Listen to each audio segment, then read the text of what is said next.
സ്നേഹമുള്ളവരെ, ചിലപ്പോഴൊക്കെ ചില സഹോദരിമാർ പറയാറുള്ള ഒരു കാര്യമാണ്, അച്ചോ എനിക്ക് കല്യാണം വേണ്ട. അച്ഛനറിയാമോ, എത്ര വ്യക്തികളുടെ മുമ്പിൽ ഉടുത്തൊരുങ്ങി ഒരു കപ്പ് ചായപാത്രമായി നിൽക്കണം. ചിലപ്പോഴോർക്കും ഏറ്റവും അടുത്ത രീതിയിലേക്ക് എൻ്റെ കല്യാണം വന്നുവെന്ന്.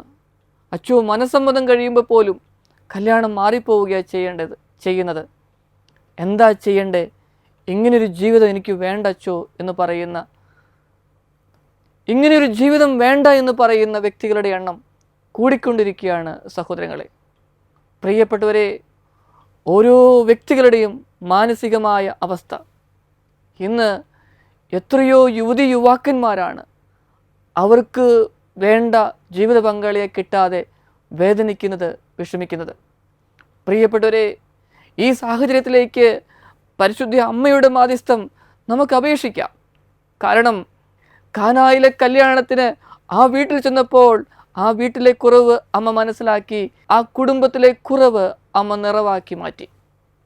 വീണ്ടും അമ്മയുടെ ജീവിതത്തിലേക്ക് ചെന്നാൽ കാണാൻ പറ്റും, അതായത് സക്കറിയാസ് എലിസബത്ത് അവരുടെ വീട്ടിലേക്ക് ചെന്നപ്പോൾ അമ്മയുടെ സാന്നിധ്യം ആ വ്യക്തികളുടെ കുടുംബത്തിൽ വലിയൊരു സ്വാധീനമുണ്ടാക്കി, വലിയൊരു മാറ്റമുണ്ടായി.